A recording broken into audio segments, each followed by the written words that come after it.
नमो नमः। संस्कृत शिक्षण हेतु आज के इस कालांश में आप सभी का हार्दिक स्वागत है। कक्षा एकादशी तृतीयः पाठः सूक्ति सुधा यानी अमृत के समान वचन। इस पाठ के श्लोक संख्या 1 से 4 का अध्ययन हम गत कालांश में कर चुके हैं, जिसका लिंक इस वीडियो की डिस्क्रिप्शन में दिया गया है। आज के इस कालांश में हम श्लोक संख्या 5 से 8 का अध्ययन करेंगे। प्यारे विद्यार्थियों, यदि आपने अब तक चैनल को सब्सक्राइब न किया हो तो आप चैनल को सब्सक्राइब करके आने वाली सभी वीडियो को आसानी से देख पाएंगे। श्लोक संख्या 5।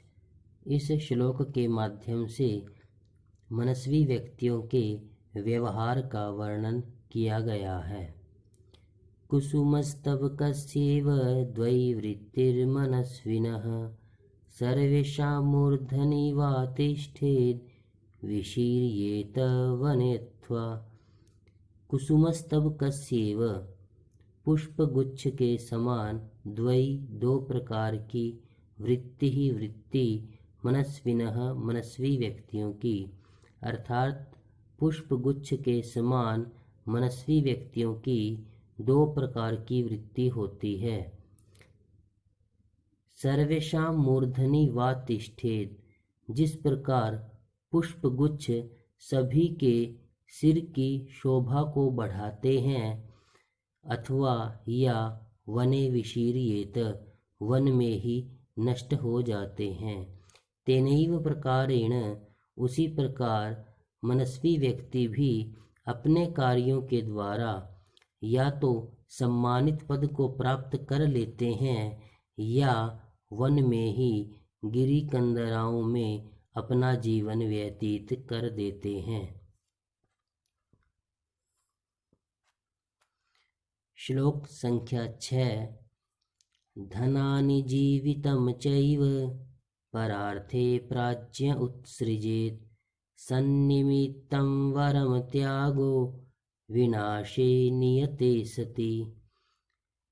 धनानि धन, जीवितम जीवनम जीवन, च और एव ही परार्थे परोपकार के लिए प्राज्ञ व्यक्ति विद्वान व्यक्ति उत्सृजेत छोड़ देना चाहिए। सन्निमित्तम वरम इत्यर्थे श्रेष्ठ, सन्निमित्तम श्रेष्ठ कार्य के निमित्त, त्याग, विनाशे नियते सति, विनाश के निश्चित होने पर, अर्थात धन और जीवन का विनाश निश्चित होने पर विद्वान व्यक्ति को अच्छे कार्यों के लिए एवं परोपकार के लिए धन और जीवन का त्याग कर देना चाहिए। अर्थात धन और जीवन इनका विनाश निश्चित होता है, इसलिए विद्वान व्यक्ति को, प्राज्ञ व्यक्ति को अच्छे कार्यों के लिए या परोपकार के लिए इन दोनों का त्याग कर देना चाहिए। श्लोक संख्या 7। षड्दोषाः पुरुषेणेह हातव्या भूतिमिच्छिता निद्रा तंद्रा भयम क्रोध आलस्यम दीर्घसूत्रता। इस श्लोक के माध्यम से पुरुष के 6 दोषों का वर्णन किया गया है, जिनको एक मनुष्य को त्याग कर देना चाहिए। षड्दोषाः 6 दोष। पुरुषेणेह, पुरुषेण इह इत्यर्थे इस संसार में, पुरुषेण पुरुष के द्वारा, हातव्या त्याग कर देना चाहिए, छोड़ देने चाहिए, भूतिमिच्छिता ऐश्वर्य को चाहने वाले के द्वारा। जो व्यक्ति इस संसार में ऐश्वर्य को चाहता है, अपने कल्याण को चाहता है, उसे इन 6 दोषों का त्याग कर देना चाहिए। आइए देखते हैं वो 6 दोष कौन कौन से हैं। निद्रा तंद्रा भयम क्रोध आलस्यम दीर्घसूत्रता। निद्रा अत्यधिक नींद को प्राप्त करना। तंद्रा जागरूकता का अभाव होना। भय होना, किसी से डरना। क्रोध अत्यधिक क्रोधित होना। आलस्य से युक्त होना। दीर्घसूत्रता किसी भी कार्य को करने में देरी करना अथवा किसी भी कार्य को टालना। इस प्रकार के इन 6 दोषों का मनुष्य के द्वारा त्याग कर देना चाहिए।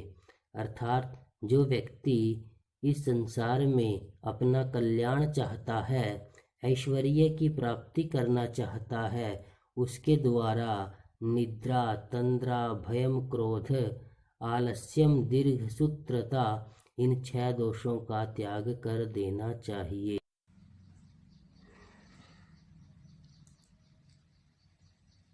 श्लोक संख्या 8। अर्थागमो नित्यमरोगिता च प्रिया च भार्या प्रियवादिनी च वश्यश्च पुत्रो अर्थकरी च विद्या षड्जीवलोकस्य सुखानि राजन्। इस श्लोक के माध्यम से इस संसार में जो 6 सुख होते हैं उनका वर्णन किया गया है। अर्थागमः नित्यम प्रतिदिन धन का आना। आरोगिता च और स्वस्थ होना। प्रिया च भार्या और अच्छी पत्नी होना। प्रियवादिनी च और वह पत्नी अच्छा बोलने वाली हो। वश्यश्च पुत्रो अर्थात संतान का आज्ञा पालन करना अर्थात आज्ञा पालन करने वाली संतान का होना। अर्थकरी च विद्या और धन दिलाने वाली विद्या। षड 6 जीवलोकस्य इस जीवलोक के सुखानि राजन। सुखानि इत्यर्थे सुख, राजन इत्यर्थे हे राजा। अर्थात इस श्लोक में चाणक्य के द्वारा राजा को सुखों का वर्णन कराते हुए कहा गया है कि हे राजन, इस संसार में 6 सुख हैं। अर्थागमो नित्यम प्रतिदिन धन का आना। आरोगिता च और स्वस्थ होना। प्रिया च भार्या प्रिय पत्नी का होना। प्रियवादिनी च और उसका प्रिय बोलना। वश्यश्च पुत्रो आज्ञाकारी संतान का होना। अर्थकरी च विद्या और धन दिलाने वाली विद्या।